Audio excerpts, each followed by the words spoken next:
Climate Justice Coalition.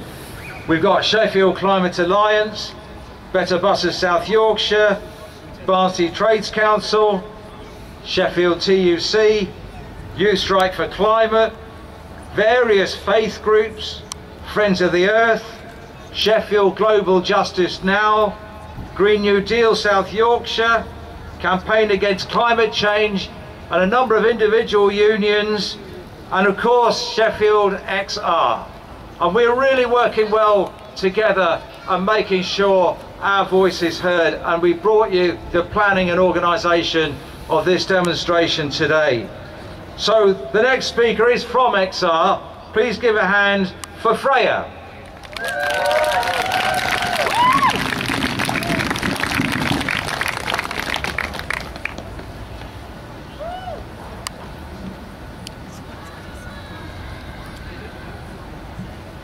Hi.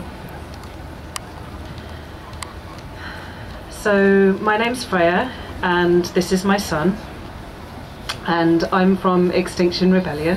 Hi everyone. I'm from Extinction Rebellion and I'm a mother, I'm a frontline NHS worker, and I'm really scared about the future.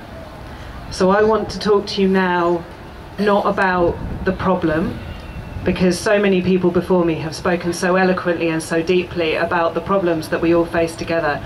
I want to talk to you now about the road ahead of us all and how we walk there. My son is 8, and the 8 years that he's been alive have been the hottest years on record. And I've known intellectually for a long time that this was the truth, and that, you know, I've walked this path of activism, of struggle a long time, and I've always known it in my head that this was what was happening, but now I feel it in my body and in my belly, and I know it's changing. And that's a hard place for us to be as people, isn't it? It's hard as a parent to talk about this and to know that your children ask you these questions, and they have fear too, because children are afraid when you are afraid. So what do we do together? And I want to speak to you now not of the problem but about the road in front of us.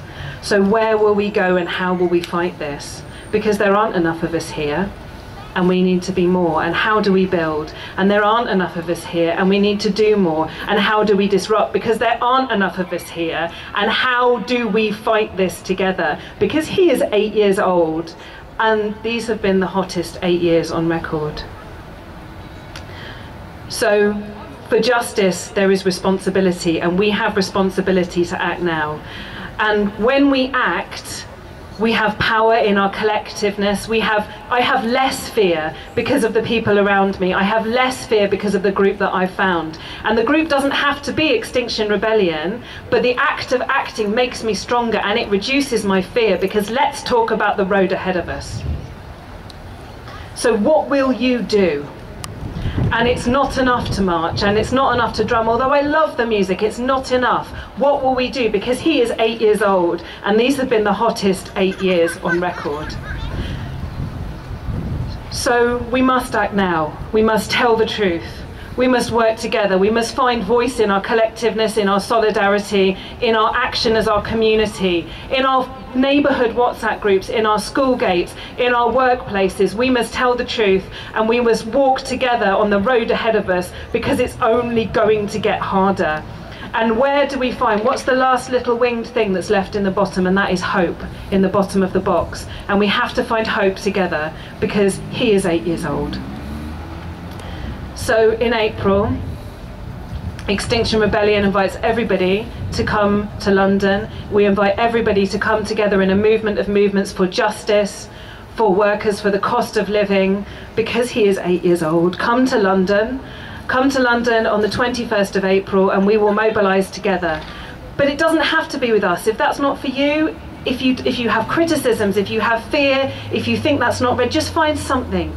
Just look at the road ahead of you and find a step on that road, because he is 8 years old. Thank you.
And let's hope your 8-year-old son sees a brighter, greener future.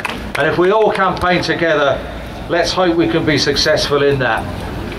Now, we call ourselves the Climate Justice Coalition. As a trade unionist, I've been really informed by some of our global justice movement.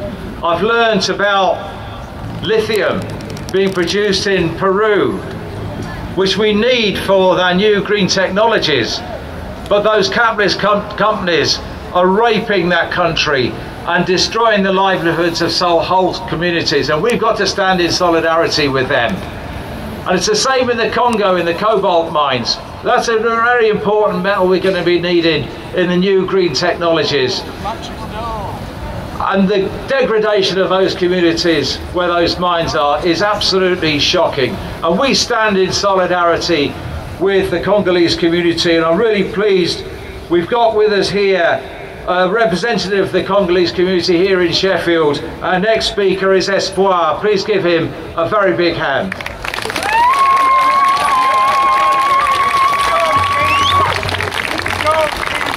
Good afternoon. My name is Justin Espoir Machongo. I'm from Democratic Republic of Congo. The DRC is the second largest country in Africa, bordering with 9 countries, an estimated population of over 90 million. The DRC has a huge hydropower potential, and 60% is covered by forests. We also have an exceptional wealth of natural resources such as copper, cobalt, cotton, gold, and diamonds. Despite great geological and natural wealth, the DRC is the 8th poorest country on the planet. The DRC has 9 national parks, such as Virunga National Park, and 5 of these are classified as a sites at a risk by UNESCO World Heritage Convention. These parks are markers of of biodiversity in the African continent. They have tropical forests, savannas, and snow and active volcanoes. They are home to the largest biodiversity of African fauna and flora, such as a famous mountain gorillas. Today, our authorities and petrochemical companies want to destroy everything due to their greed. Oil exploitation contracts have previously given by the Congolese states to energy companies, and we have fought this. Oil exploitation is already being developed in neighboring countries such as Uganda and Tanzania. And the fellow of activists in these countries are trying to resist the development of EACOP, the East African Crude Oil Pipeline, that is causing massive numbers of people to be pushed off their lands in order to deliver oil not to us, the African people, but to Europe. In addition to this, the EACOP, the latest unfolding tragedy that is currently on the table for not only my country, the DRC, but also the rest of the planet, is the auction of the 27 oil blocks and 3 gas blocks and the sale of the peatlands. This is in part of the response to the failure of G7 countries to deliver on promised money to help us to protect these areas. The peatlands of Congo are the second biggest carbon sink of the world, the second only to the Amazon forest. So dispersion of these will be calamitous for all humanity. The future of Democratic Republic of Congo can be prosperous, and we can safeguard our ecosystem for ourselves and for you. But we need to block the road to multinational companies.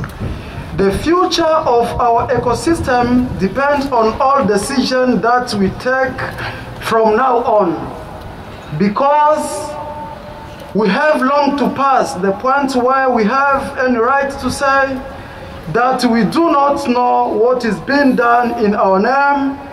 The future of the world needs your involvement in our struggle. Thank you very much.